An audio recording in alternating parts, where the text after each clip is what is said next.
RSS वाले कहते हैं हम राष्ट्रवादी हैं, आरएसएस वाले कहते हैं हम देशभक्त हैं। आज मैं पूरे सम्मान के साथ आरएसएस के प्रमुख हैं श्री मोहन भागवत जी, मैं पूरे सम्मान के साथ मोहन भागवत जी से 5 प्रश्न पूछना चाहता हूं और आपका समर्थन चाहता हूं। अगर मैं कोई गलत प्रश्न पूछूं तो बता देना और सही प्रश्न पूछूं तो मैं आपसे हाथ खड़ा करवा के पूछूंगा।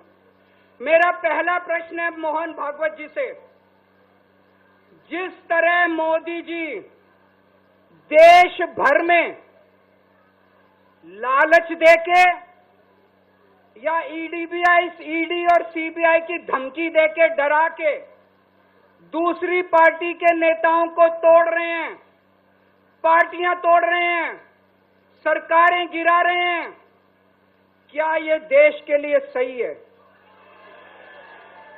मैं मोहन भागवत जी से पूछना चाहता हूं, क्या आप नहीं मानते कि ये भारतीय जनतंत्र के लिए हानिकारक है? पूछना चाहिए कि नहीं पूछना चाहिए मोहन भागवत जी? मेरा दूसरा प्रश्न है उनसे, देश भर में सबसे भ्रष्टाचारी नेताओं को मोदी जी ने अपनी पार्टी में शामिल करवा लिया। जिन नेताओं को कुछ दिन पहले मोदी जी ने खुद सबसे भ्रष्टाचारी बोला, जिन नेताओं को अमित शाह जी ने खुद भ्रष्टाचारी बोला, कुछ दिन के बाद उनको बीजेपी में शामिल करा लिया।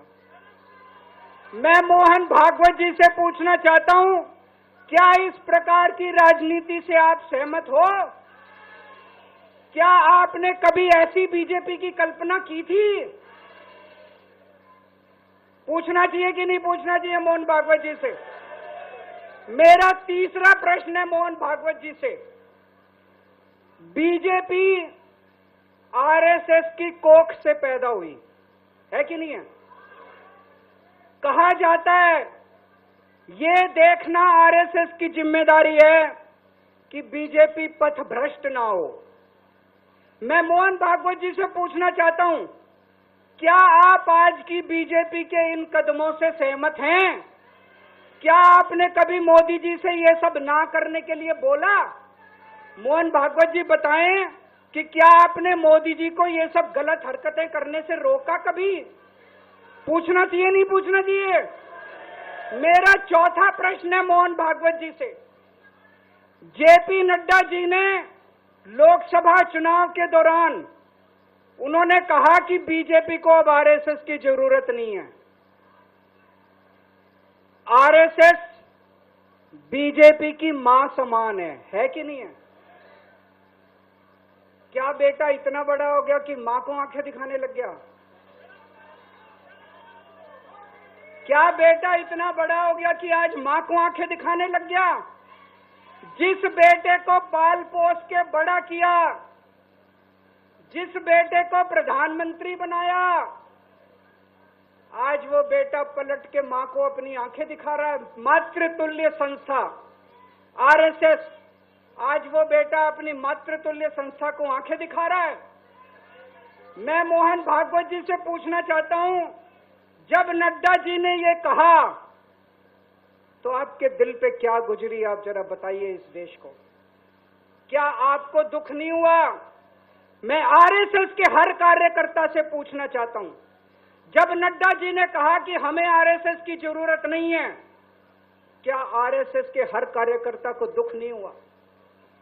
मेरा 5वां प्रश्न मोहन भागवत जी से मैं कहना चाहता हूं, आप ही लोगों ने मिलकर कानून बनाया था कि 75 साल के होने पे कोई भी व्यक्ति रिटायर होगा। इस कानून के तहत आडवाणी जी को रिटायर कर दिया, मुरली मनोहर जी जैसे बड़े बड़े नेताओं को रिटायर कर दिया, बीसी खंडूरी जी को रिटायर कर दिया, कलराज मिश्र को रिटायर कर दिया, शांता कुमार को और पता नहीं कितने लोगों को रिटायर कर दिया। अब अमित शाह जी कह रहे हैं कि ये नियम मोदी जी पे लागू नहीं होगा।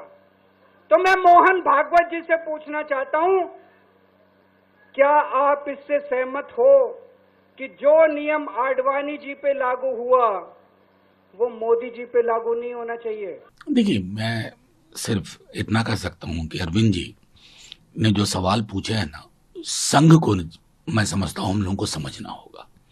संघ प्रतिगामी सोच का एक संगठन है। मुझे याद है आज भी उनका एक कार्टून लॉन्ग बैक आया था जिसमें नेहरू, अंबेडकर, आजाद, सरदार पटेल और सामने से वो दशहरा में वध, मतलब रावण वध में ये चेहरे थे। ये है संघ। बंच ऑफ थॉट गोलवलकर साहब ने लिखे। मंदिरों में दलितों के प्रवेश पे बड़ी आपत्ति थी उनको, आरक्षण पे बड़ी आपत्ति थी। तो इस प्रतिगामी सोच के संगठन को जो सत्ता सुख अभी प्राप्त हुआ है, मैं समझता हूं अरविंद जी को उस नजरिए से भी इन चीजों को देखना चाहिए। हमको उनसे है वफा की उम्मीद जो नहीं जानते वफा क्या है।